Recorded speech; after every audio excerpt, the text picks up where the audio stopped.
Zavarovanje in prispevki. Zavarovanje delavcev v delovnem razmerju.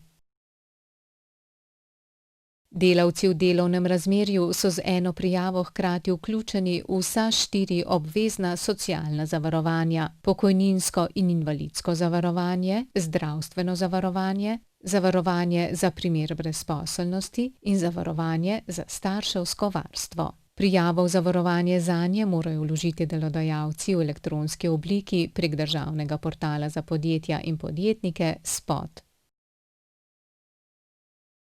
Delodajalec mora prijavo vložiti z dnem nastopa dela, ki je določen v pogodbi o zaposlitvi, in sicer pred začetkom opravljanja dela.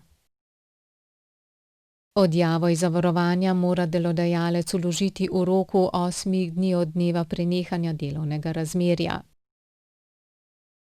Če delovno razmerje preneha zaradi upokojitve delavca, lahko delodajalec vloži odjavo iz zavarovanja največ 30 dni pred prenehanjem delovnega razmerja. Za pokojninsko in invalidsko zavarovanje se za delavca plačujejo prispevki zavarovanca po stopnji 15,5% in prispevki delodajalca po stopnji 8,85%. Zavezanec za plačilo prispevka zavarovanca je sam delavec, vendar mora delodajalec v imenu in za račun delavca ta prispevek obračunati, odtegniti od bruto plače in vplačati. Zavezanec za plačilo prispevka delodajalca je delodajalec. Osnova za obračun in plačilo prispevkov za delavce v Republiki Sloveniji in za zaposlene pri tujih delodajalcih je plača oziroma nadomestilo plače ter vsi drugi prejemki iz delovnega razmerja, vključno z bonitetami ter povračilu stroškov v zvezi z delom, izplačanimi v denarju, bonih ali naravi. Osnova za obračun in plačilo prispevkov za napotene delavce je plača, ki bi bila prejeta za enako delo v Republiki Sloveniji. Delodajalci so oproščeni plačila dela prispevkov delodajalcev v višini 30% za zavarovance, ki so dopolnili 60 let starosti. Delodajalci lahko za delavce, ki še niso dopolnili 26 let starosti, in za matere, ki skrbijo za otroka do 3. leta starosti, uveljavijo vračilo dela prispevkov delodajalcev, če se tak delavec ali mati prvič zaposli za nedoločen čas in ostane pri istem delodajalcu v zaposlitvi neprekinjeno najmanj 2 leti.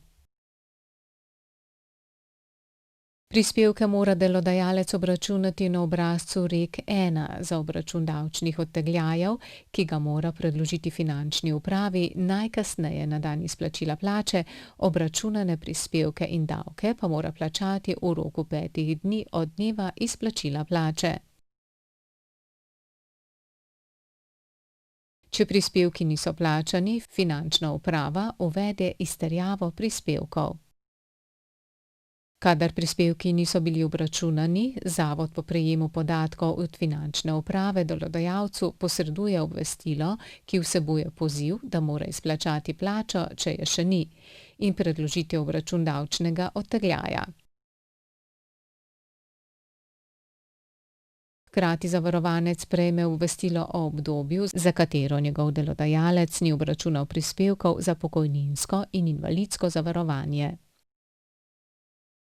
Finančna uprava je pristojna, da opravi davčni nadzor in uvede postopek o prekršku zoper tiste delodajalce, ki niso izplačali plače niti predložili obračuna davčnega odtegljaja.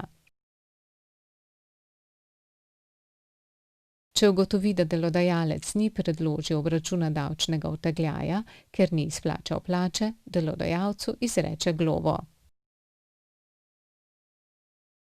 Delodajalci so dolžni za delavce v delovnem razmerju v obračunu davčnega odtegljaja sporočiti tudi podatke o plačah in nadomestilih plače, o zavarovalnih osnovah ter o plačanih prispevkih in obdobju zavarovanja, ki so potrebni za izračun pokojninske osnove.